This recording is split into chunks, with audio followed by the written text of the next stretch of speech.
Hello friends, welcome to my life my way by Raji. എല്ലാവരും സുഖമായിരിക്കുന്നല്ലോ. ഇന്നത്തെ നമ്മുടെ വീഡിയോ ഇത്തിരി ലോങ് ആണ്, ആരും കാണില്ല എന്ന് എനിക്കറിയാം. എന്നാലും ഞാൻ ഇത് അപ്ലോഡ് ചെയ്യും. കാരണം ഏകദേശം 3 മാസത്തെ പഴക്കമുണ്ട് ഈ വീഡിയോയ്ക്ക് കേട്ടോ. 3 മാസം ആവാറായിരുന്നു. കാരണം ഞങ്ങൾ നാട്ടിൽ വെക്കേഷന് പോയ സമയത്ത് എടുത്ത വീഡിയോ ആണ്. അപ്പോൾ ഈ വീഡിയോ ഇടുന്നതിന് ചില സാങ്കേതിക തടസ്സങ്ങൾ നേരിട്ടത് മൂലമാണ് അന്നേരം ഇത് അപ്ലോഡ് ചെയ്യാഞ്ഞത്. ഈ ജൂലൈ 19 ആ സാങ്കേതിക തടസ്സമൊക്കെ മാറിക്കിട്ടി. അപ്പം ഞാൻ വിചാരിച്ചു അന്ന് അപ്ലോഡ് ചെയ്തിരിക്കുകയാണ്.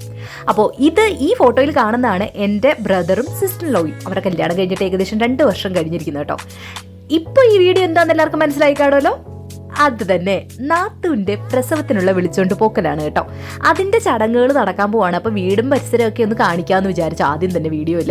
എന്നിട്ട് ഞാൻ നേരെ നാത്തൂൻ്റെ അടുക്ക് കയറി വന്നു. നാത്തൂൻ സാരി ഉടുക്കുന്നു, ഞാൻ സാരിയൊക്കെ ഉടുത്ത് നല്ല സെറ്റപ്പ് ഗെറ്റപ്പായിട്ട് നിൽക്കുകയാണ്. അത്ര സെറ്റപ്പും ഗെറ്റപ്പും ഒന്നും അല്ല, എന്നാലും അത്യാവശ്യം സാരിയൊക്കെ ഉടുത്ത് ഇങ്ങനെ മിനിങ്ങി നിൽക്കുകയാണ് കേട്ടോ. എന്തായാലും ഒരേ ഒരു നാത്തൂന് ആളെ വിളിച്ചോണ്ട് വന്ന ചടങ്ങിന് നമ്മൾ ഒന്ന് ഒരുങ്ങിയേക്കാമെന്ന് വിചാരിച്ചു കേട്ടോ. അപ്പോൾ ഒരുങ്ങി ഞാനിങ്ങനെ മേളിൽ കയറി വന്നപ്പോഴത്തേനും ആൾ സാരിയൊക്കെ ഉടുത്ത് നിൽപ്പുണ്ട്.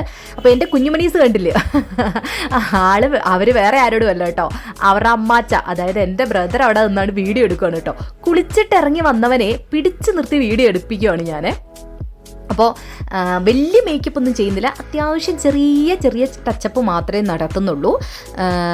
ആളും പറഞ്ഞു വേണ്ട ചേച്ചി, വലിയ മേക്കപ്പ് ഒന്നും വേണ്ടാന്ന് പറഞ്ഞു കേട്ടോ. അപ്പോൾ പിന്നെ ഞാനോർത്ത് എന്നാലും ഒരു ലിപ്സ്റ്റിക്കും കുറച്ച് കാര്യങ്ങളൊക്കെ ചെയ്യണമല്ലോ. അപ്പോൾ അതിനുള്ള തപ്പിപ്പിടിക്കലാണേ.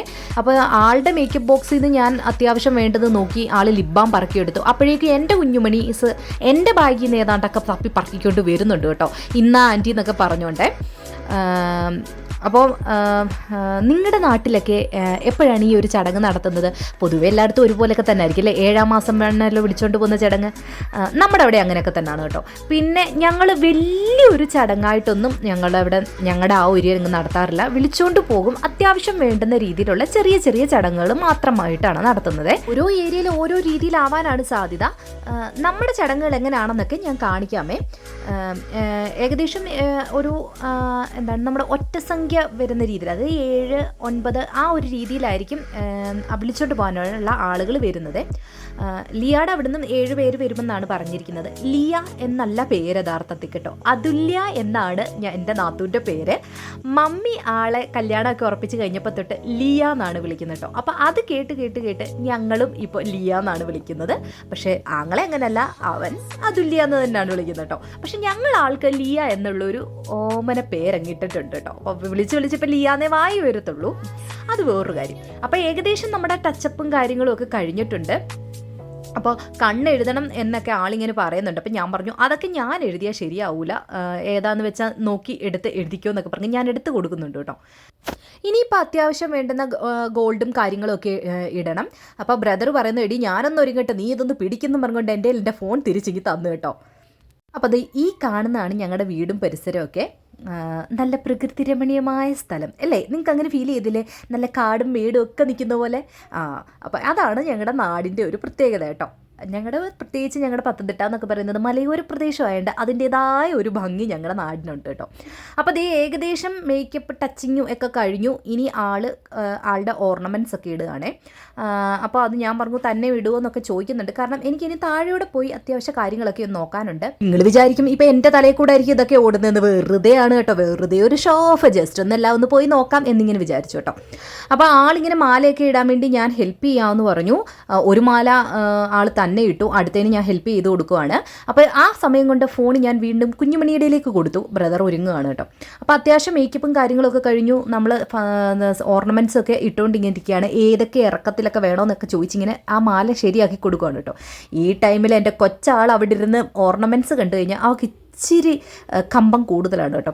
ഇടണമെന്നുള്ള രീതിയിലല്ല, അത് വെച്ചൊന്ന് കളിക്കാനുള്ള കമ്പം കൂടുതലാണ്. അപ്പം നമ്മൾ മാലയൊക്കെ ഇട്ട് ഇനി കൊടുത്തു. ഇനിയും ഒന്നുകൂടെ അത് മുറുക്കി കൊടുക്കാനൊക്കെ പറഞ്ഞിട്ട് ഞാനത് ഒന്നുകൂടെ ടൈറ്റ് ചെയ്ത് കൊടുക്കുവാണ്. ഇനിയാണ് ഏറ്റവും വലിയൊരു അംഗം, ഈ മുടി കെട്ടുക എന്നുള്ളത്. എനിക്ക് സത്യം പറഞ്ഞാൽ നന്നായി മുടിയൊന്നും കെട്ടിക്കൊടുക്കാനൊന്നും അറിഞ്ഞുകൂടാ കേട്ടോ. അപ്പം ഞാനാണെങ്കിൽ എങ്ങനെ വേണം, ഏത് രീതി വേണമെന്നൊക്കെ ചോദിക്കുന്നുണ്ട്. ഒന്ന് കോമ്പ് ചെയ്ത് കൊടുത്തു. അപ്പോൾ ആൾക്കും തൃപ്തിയല്ല, ആൾ തന്നെ പറയുന്നുണ്ട് എനിക്കും അറിയില്ല ചേച്ചി, ഈ ഹെയർ സ്റ്റൈലാണ് എന്നെ ഏറ്റവും കൂടുതൽ കുഴപ്പിക്കുന്നതെന്നൊക്കെ ആൾ വരുന്നു പറയുന്നുണ്ട് കേട്ടോ. അപ്പം ഞാനിങ്ങനെ പറയുന്നത് നമുക്ക് ഇച്ചിരി ഇങ്ങനെ കിളത്തി വെച്ച് നോക്കാം, ഒരു ബമ്പ് പോലൊക്കെ വെച്ച് നോക്കാം. അപ്പോൾ അത് ചേരില്ല ചേച്ചി. ഞാൻ പറഞ്ഞു എന്നാൽ ഫുള്ളായിട്ട് എടുത്ത് നോക്കുക. ഞാനിങ്ങനെ ഓരോ കാര്യങ്ങൾ പറയുന്നുണ്ട്. പക്ഷെ ആളൊന്നിലും സംതൃപ്തി അല്ലായിരുന്നു കേട്ടോ. ലാസ്റ്റിൽ പിന്നെ എന്തൊക്കെയോ രീതിയിൽ ഞങ്ങൾ രണ്ടുകൂടെ അതൊന്ന് ഒതുക്കി വെച്ചു കേട്ടോ. ഞാൻ സാരി ഉടുത്തേക്കുന്ന കണ്ടിട്ട് നിങ്ങൾക്ക് ചിരി വരുന്നുണ്ടായിരിക്കും അല്ലേ? കാരണം എനിക്ക് ഈ സാരി ഉടുക്കാൻ നന്നായി അറിഞ്ഞുകൂടാ. എങ്ങനെയൊക്കെയോ വാരി ചുറ്റിക്കെട്ടി വെക്കും എന്നല്ലാതെ നല്ല അടിപൊളിയായിട്ട് സെറ്റപ്പായിട്ടൊന്ന് ഉടുത്ത് വെക്കാൻ എനിക്ക് അറിഞ്ഞുകൂടാ കേട്ടോ. അതിൻ്റെ കുഴപ്പം ഞാൻ സാരി ഉടുത്തതിൽ കാണാനും ഉണ്ട്. അങ്ങനെ ഞങ്ങൾ ഞങ്ങളുടെ പരിപാടിയെല്ലാം ഇങ്ങനെ കഴിഞ്ഞിരുന്നപ്പോഴേക്കും ലിയയുടെ വീട്ടിൽ നിന്ന് എല്ലാവരും വന്നേ. ഇതാണ് ലിയയുടെ മമ്മി വന്ന് എല്ലാം ഒന്ന് അടിമുടി നോക്കുകയാണ് കേട്ടോ. അല്ലെങ്കിലും അമ്മമാരങ്ങനെയാണല്ലോ, നമ്മളൊന്ന് ഒരുങ്ങി കഴിഞ്ഞ് കഴിയുമ്പോൾ വന്ന് മൊത്തത്തിലൊരു നോട്ടം നോക്കും. എന്നിട്ട് അവിടെ കുറവുണ്ട് ഇവിടെ കുറവുണ്ട്, അത് ശരിയായില്ല ഇത് ശരിയായില്ല എന്നൊരു കമൻറ്റ് അടിക്കല്ലേ. പലപ്പോഴും നമുക്കതൊന്നും ഇഷ്ടപ്പെടാറില്ല. എങ്കിലും അവരുടെ ആ ഒരു കെയറിങ് നമുക്ക് തരുന്ന ഒരു സംതൃപ്തി അത് വേറെ ഒന്ന് തന്നെയാണ് കേട്ടോ. എൻ്റെ മമ്മി ഇങ്ങനെയാണ്. ഞാൻ പലതും കേൾക്കാറൊന്നുമില്ല, എങ്കിലും മമ്മി ഇങ്ങനെ പറഞ്ഞുകൊണ്ടിരിക്കുവേ. അപ്പോൾ ഇത് ലിയയുടെ മാവിയാണ്, അതായത് പപ്പായുടെ സിസ്റ്ററാണ്. അപ്പോൾ ആൻറ്റിയും വന്നിങ്ങനെ എല്ലാം ഒന്ന് ജസ്റ്റ് ഒന്ന് നോക്കി. അപ്പോഴേക്കും ഞാൻ താഴെ ഇറങ്ങി വന്നപ്പോൾ അവരെല്ലാം അവിടെ ഇരിപ്പുണ്ട്. പിന്നെ അവർ 7 പേരേ ഉള്ളായിരുന്നു കേട്ടോ. ബാക്കി ഞങ്ങളുടെ ഫാമിലിയിലുള്ള എല്ലാ ആൾക്കാരെയും വിളിച്ചിട്ടുണ്ടായിരുന്നു. അങ്ങനെ വിളിക്കുന്നതിന് ഒരു കാരണമുണ്ട് കേട്ടോ. ആദ്യത്തെ ബേബിയുടെ ടൈമിലുള്ള വിളിച്ചുകൊണ്ട് പോകുന്ന ചടങ്ങ് നല്ല ആഘോഷമായ രീതിയിലാണ് നടത്താറുള്ളത്. അപ്പോൾ നിങ്ങളുടെയൊക്കെ നാട്ടിൽ എങ്ങനെയാണ്? എല്ലാ പ്രസവത്തിനും ഇങ്ങനെ വിളിച്ചുകൊണ്ട് പോകുന്ന ചടങ്ങ് അടിപൊളിയാക്കാറുണ്ടോ? നമ്മുടെ അവിടെ ഫസ്റ്റിന് മാത്രമേ ഉള്ളേ. അപ്പോൾ ഞങ്ങൾ അങ്ങനെ ഇരുന്ന സമയത്തേക്ക് ലിയയും മമ്മിയുടെ ഇറങ്ങി വന്നിട്ടുണ്ട്. ലിയ ഏകദേശം എല്ലാം റെഡി ആയിട്ട് നിൽക്കുകയാണ്. അപ്പോൾ എല്ലാവരും അവിടെ നിന്ന് വന്ന ഉടനെ ജ്യൂസൊക്കെ കൊടുത്തു. അതൊക്കെ കുടിച്ചുകൊണ്ട് ഇങ്ങനെ ഇരിക്കുന്നു. അപ്പോൾ ലിയ താഴെ ഇറങ്ങി വന്നിങ്ങനെ നിന്നു കേട്ടോ. ഇതാണ് നമുക്ക് ഏറ്റവും കൂടുതൽ ചമ്മൽ വരുത്തുന്ന ഒരു കാര്യം തരുന്നത്. ഈ പെണ്ണ് കാണാൻ വന്നു കഴിഞ്ഞ് വീട്ടിലെല്ലാം ഒന്ന് സെറ്റപ്പായി മൊത്തത്തിലൊന്ന് ഉറപ്പിച്ച് കഴിയുമ്പോഴും ഇങ്ങനൊരു രീതി ഉണ്ട് കേട്ടോ. എല്ലാവരും വട്ടത്തിലിരിക്കും, നമ്മളെ പിടിച്ച് നടുക്കൊന്നിരുത്തും. എന്നിട്ട് എല്ലാവരോടും ഇങ്ങനെ കാര്യമൊക്കെ പറയും, ഓരോ കൊച്ചു കാര്യങ്ങളൊക്കെ ചോദിച്ചുകൊണ്ടിരിക്കും.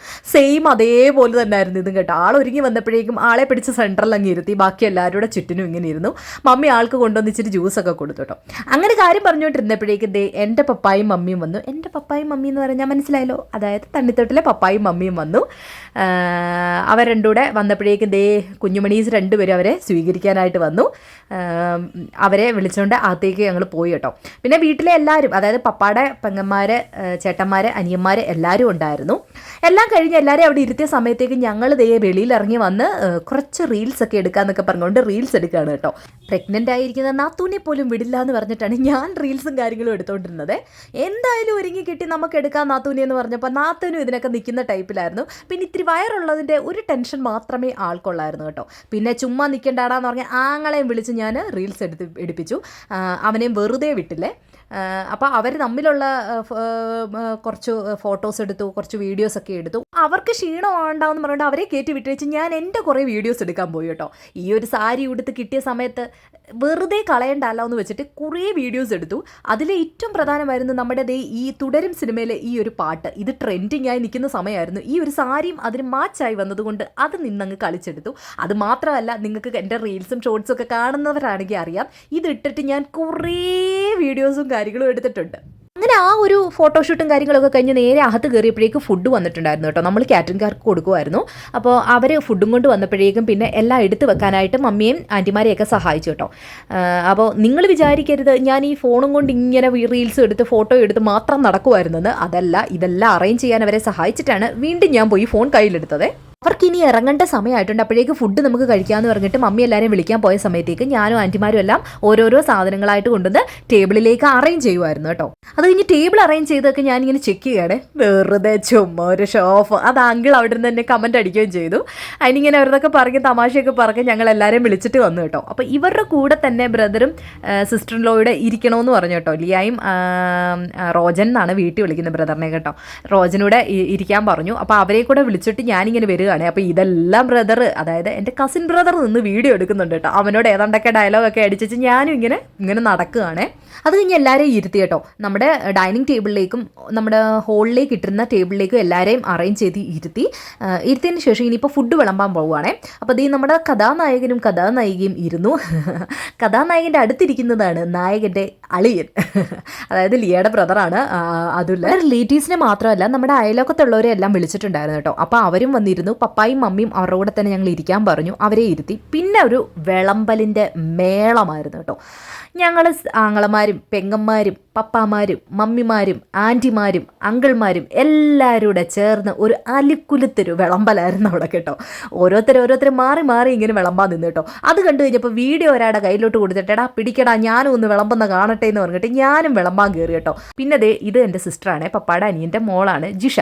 അവളും വിളമ്പാൻ കയറിയിട്ടുണ്ട് കേട്ടോ. അതാ ഞാൻ പറഞ്ഞത്, മൊത്തത്തിൽ ഫാമിലി മൊത്തോടെ നിന്നിട്ടാണ് വിളമ്പൽ പരിപാടി നടത്തുന്നത്. കുറച്ച് മോരൊഴിച്ച്, കുറച്ച് രസം ഒഴിച്ച്. മോര് അല്ലടാ, കല്യാണരാമന്റെ ഡയലോഗ് പറഞ്ഞാണ്.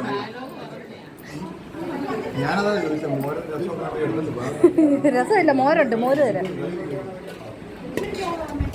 അങ്ങനെ കുറേ തമാശയൊക്കെ പറഞ്ഞ് കുറേ വീഡിയോ ഒക്കെ എടുത്തതേ അവരെല്ലാവരും ഉണ്ട് കഴിഞ്ഞേച്ച് ഇങ്ങനെ നിൽക്കുകയാണ് കേട്ടോ. ഇനിയത്തെ കാര്യം എന്ന് പറയുന്നത് പ്രാർത്ഥിച്ചേച്ച് അവർ ഇറങ്ങാൻ പോവാണ്.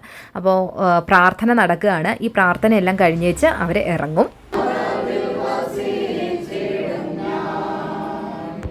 അങ്ങനെ പ്രാർത്ഥനയൊക്കെ കഴിഞ്ഞ് അവരിറങ്ങാൻ തുടങ്ങുന്നതിന് മുമ്പ് ഒരു ചടങ്ങോട് ഉണ്ടായിരുന്നു. അതെനിക്ക് വീഡിയോ എടുക്കാൻ പറ്റിയില്ല കറക്റ്റായിട്ട്. വേറെ ഒന്നുമല്ല, ബ്രദറിന് അവരൊരു ഗിഫ്റ്റ് പോലെ ഒരു ഗോൾഡ് എന്തെങ്കിലും കൊടുക്കും.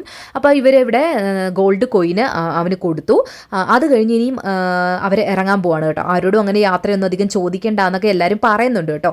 എങ്കിലും നാത്തൂൻ എല്ലാവരോടും പോയി വരട്ടെ എന്നൊക്കെ പറഞ്ഞിട്ട് ഇറങ്ങുകയാണ് കേട്ടോ. ഇനി ഇപ്പോൾ തിരിഞ്ഞു നോക്കാൻ പാടില്ല എന്നൊക്കെ എല്ലാവരും ഓരോരോ അഭിപ്രായങ്ങൾ ഓരോരോ കാര്യങ്ങൾ പറഞ്ഞു കൊടുത്തു കേട്ടോ. മമ്മിയും നാത്തൂനൊരു ഉമ്മയൊക്കെ കൊടുത്തു.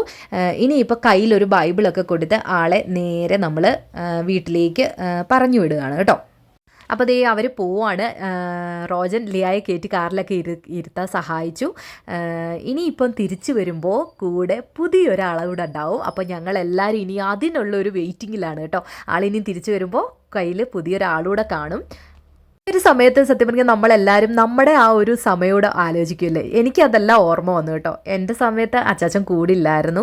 അതൊരു വലിയ സങ്കടം തന്നെയാണ് കേട്ടോ. ഇവർ നമ്മുടെ കൂടെ ഉള്ളപ്പോൾ ഒരു പ്രത്യേക ഒരു സന്തോഷമാണ്.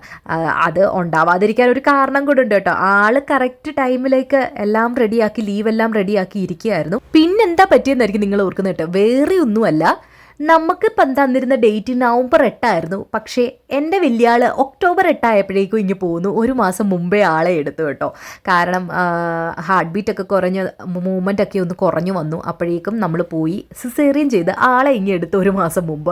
അപ്പോൾ അച്ചാച്ചൻ വന്നപ്പോഴേക്കും ആൾ നമ്മുടെ കയ്യിലുണ്ട്. ഏകദേശം 28 കെട്ട്, 100 കെട്ട്, പേരിടിയിൽ ചടങ്ങെന്നൊക്കെ പറയില്ലേ, ആ ഒരു ടൈം ആയിരുന്നു കേട്ടോ. ഇങ്ങനെ എല്ലാം കണ്ടു കഴിഞ്ഞപ്പോൾ ഞാനിങ്ങനെ ഓർമ്മകളൊക്കെ അയവിറക്കി കേട്ടോ. ഇങ്ങനെ പറയാനിരുന്ന ഒരുപാട് കാണും, അതൊക്കെ പോട്ടെ. അവരെ പോയി കഴിഞ്ഞപ്പോഴേക്കും ഞങ്ങളെല്ലാവരും ഫുഡ് കഴിക്കാനിരുന്നു കേട്ടോ. എല്ലാം കൂട്ടി നമ്മളിരുന്നു. വീഡിയോ ഒരാടെ കയ്യിലേക്ക് മാറി കേട്ടോ. അപ്പോൾ ഇതെൻ്റെ അമ്മച്ചിയാണ് കേട്ടോ, മമ്മിയുടെ അമ്മച്ചി അവിടെ ഉണ്ടായിരുന്നു. എല്ലാവരും ഇടിരുന്ന് പിന്നെ കാര്യമൊക്കെ പറഞ്ഞ് കുറേ തമാശകളൊക്കെ അടിച്ച് എല്ലാവരും ഇടിരുന്ന് ഫുഡ് കഴിക്കാൻ കേട്ടോ. സത്യം പറഞ്ഞാൽ ഇങ്ങനെയൊക്കെ ഒരു ചടങ്ങ് വരുമ്പോഴാണ് ഫാമിലി എല്ലാവരും കൂടെ ഒന്ന് ഒന്നിക്കുന്നത്. അതൊരു പ്രത്യേക അനുഭവം തന്നെയാണ് കേട്ടോ. എല്ലാവരും തമാശയൊക്കെ പറഞ്ഞ് അതും ഇതുമൊക്കെ പറഞ്ഞ് ചിരിച്ച് കളിച്ചിരുന്ന് ഇങ്ങനെ ഫുഡൊക്കെ കഴിക്കുന്നത് അതൊരു പ്രത്യേക ഫീലാണേ. അങ്ങനെ അതെല്ലാം കഴിഞ്ഞ് എല്ലാവരും പോകാനുള്ള ധൃതിയിലാണ്. മമ്മിയുടെ ഒറിജിനൽ കോലത്തിലേക്ക് മാറിയിട്ടുണ്ടേ. അപ്പോൾ ഇന്നത്തെ വീഡിയോ ഇത്രയൊക്കെ ഉള്ളൂ കേട്ടോ. ഈ കാര്യങ്ങളൊക്കെ കഴിഞ്ഞിട്ട് ഞാൻ പറഞ്ഞില്ല, ഏകദേശം 3 മാസം ആകാറായി. ഞങ്ങളുടെ കൊച്ചാളിങ്ങി വരുകയും ചെയ്തു ഈ ജൂലൈ 19. അങ്ങനെ ഞങ്ങളുടെ ഫാമിലിയിലേക്ക് പുതിയൊരു പ്രിൻസസ് കൂടെ വന്നേ. അപ്പോൾ വേറെ ഒന്നുമില്ല, കുഞ്ഞിൻ്റെ ഫോട്ടോയും കാര്യങ്ങളും ഒന്നും ഞാൻ റിവീൽ ചെയ്യുന്നില്ല കേട്ടോ. അത് അവർക്കുള്ള അവകാശമല്ലേ, അവർ തന്നെ അവരുടെ ഇൻസ്റ്റയിലൊക്കെ ചെയ്യട്ടെ. അപ്പോൾ ഇന്നത്തെ വീഡിയോ ഇത്രയേ ഉള്ളൂ. മറ്റൊരു വീഡിയോ ആയിട്ട് ഉടനെ കാണാം. അപ്പോൾ മറക്കാതെ ചാനൽ സബ്സ്ക്രൈബ് ചെയ്യുക, ലൈക്ക് ചെയ്യുക, ഷെയർ ചെയ്യുക. അപ്പോൾ ബൈ.